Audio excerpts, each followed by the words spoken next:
Hey, what's up, you guys? Woody Jacob here to bring you another movie review. This time we're going to be talking about the 2016 science fiction psychological thriller film, which is called 10 Cloverfield Lane. And this is another review that I probably should have gotten out a little while ago. I had bought it a few months back, and I have like a whole stack of movies I'm trying to get to right now and watch and do videos on. And this is the next one I watched, and I heard quite a few good things about it over the months, during while it was released and stuff. And so I was looking forward to it.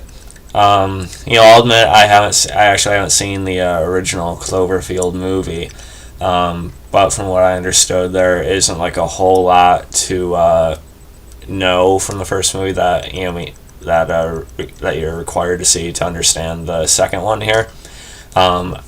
As far as I know, there's like lines or like some couple references here and there, but from what I understand, it doesn't really affect your viewing if you don't watch the first movie.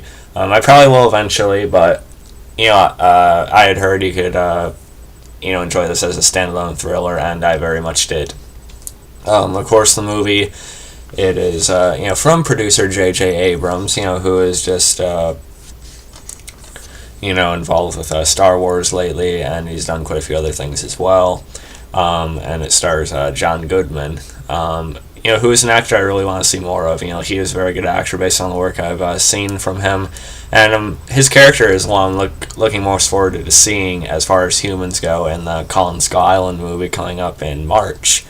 And it also stars, if I can Mary Elizabeth Winstead, and this movie is an interesting one because the premise is pretty simple. Mary Elizabeth Winstead's character, she appears to be having problems with her I think it's her fiancee, and then she's driving away from him, on the phone with him periodically, and then she gets into some kind of accident on the road, and then she wakes up in this like a bunker, like a bomb shelter type of thing, and realizes that she's handcuffed by John Goodman's character named Howard. And a big part of the movie is the question of, is there actually something going on outside? Like Howard, we know as the movie goes along, is like a big conspiracy theorist. He claims there's something wrong with the air out there. It's contaminated. They've attacked. Really don't know if it's another country. Even has a line about it being Martians a little bit later.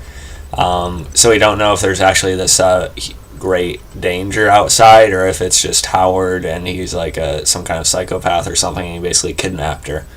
So the movie sort of relies on that unpredictability throughout, and I think it's pretty effective with that. It does sort of make us go back and forth on it psychologically, I think.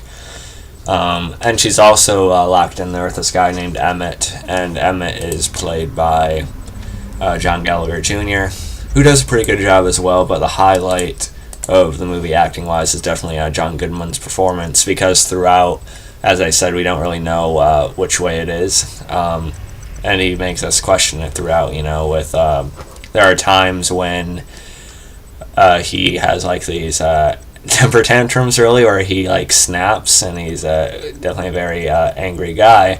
But then there's a couple other moments where it seems like he's like a genuinely good person at heart, and he seems pretty sensible and logical and stuff like that.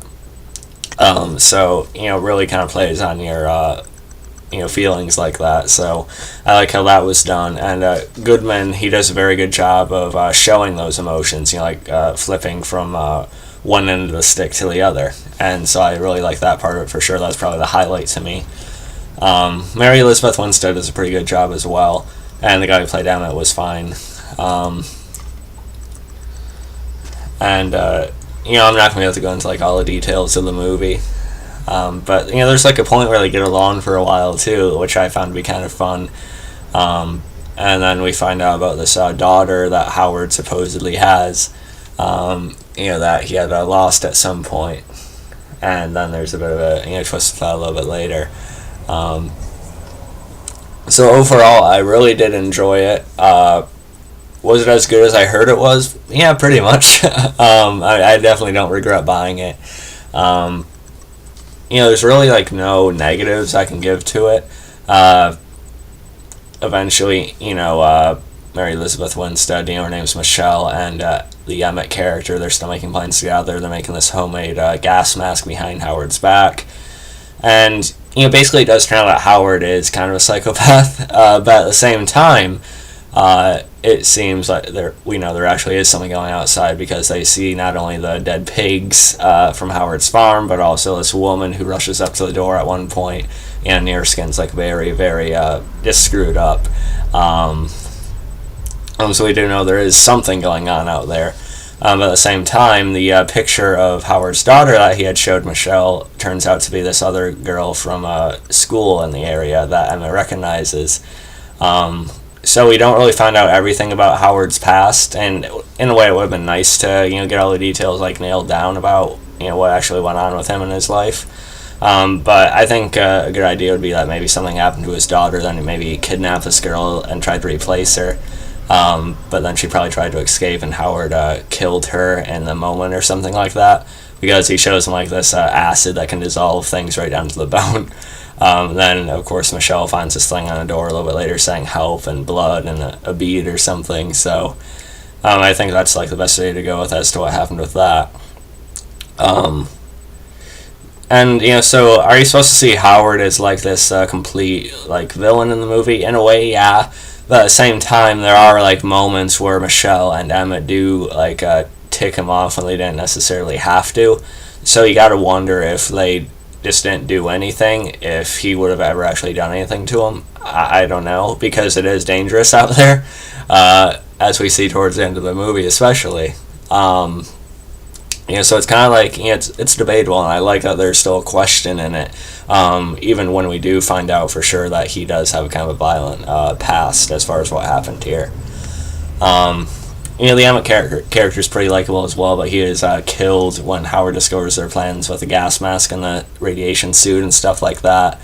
Howard just shoots him in the head, which was one of the most shocking moments of the movie. You knew Emmett probably wasn't going to survive, but just to see like Howard all of a sudden like quickly raise the gun and boom, it made for a kind of a shocker, I think.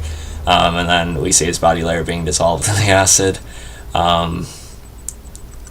Eventually, Michelle is able to escape when she knocks over the barrel, and it actually burns quite a bit of Howard's face, at least like probably this side of it, and then his arm and hand a little bit as well.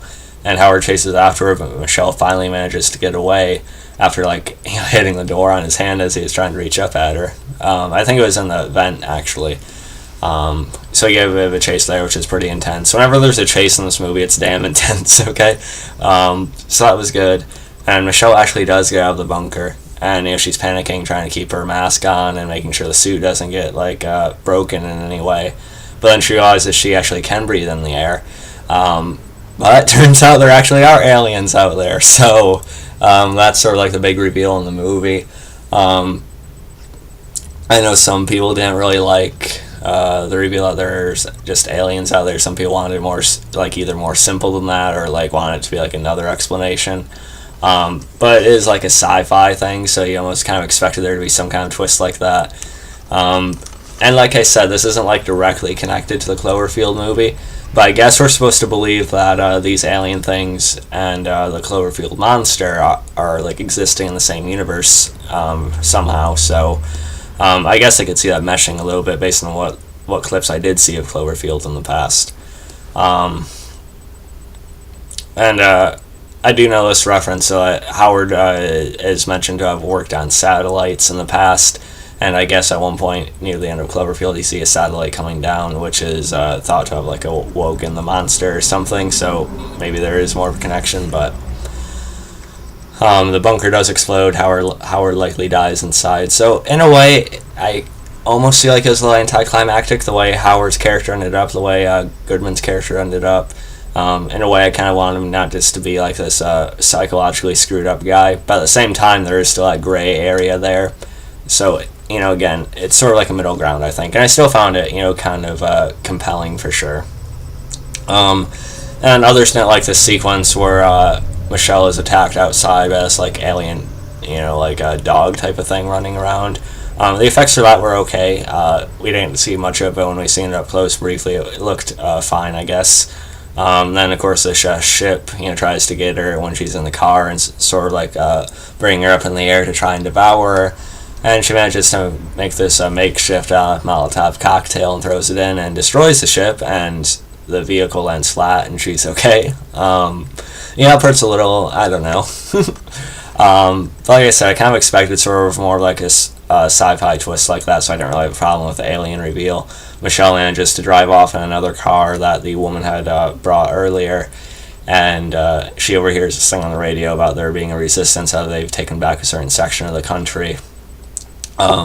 So I definitely like to see a sequel to this. I know they're working on something called God Particle. I guess it's going to be about something in a space station. Would have liked more of like a direct follow-up, but the space station thing should probably bring some pretty interesting sci-fi type of stuff as well. But I did really like this movie. I just like how condensed it was, the claustrophobic feel he got, the character concentration, I like that. Really good performances. Winstead was good, but Goodman especially was brilliant in this. So I definitely enjoyed it. I forgot to upload pictures to show in the video, but if I had to rate this movie, I'd probably give it about a B+, I think. I didn't really have any issues with it. I just didn't necessarily think it was the greatest thing ever, but it's definitely a very good film. I was fine with the twist towards the end. I just wish Goodman's character might have went in a different direction, but it was alright for what it was. I got why they did it. So yeah, I really enjoyed this one. I'm glad I bought it. Let me know what you guys thought about this movie. If you can follow me on Facebook, Twitter, subscribe. I'll catch you guys next time. Peace.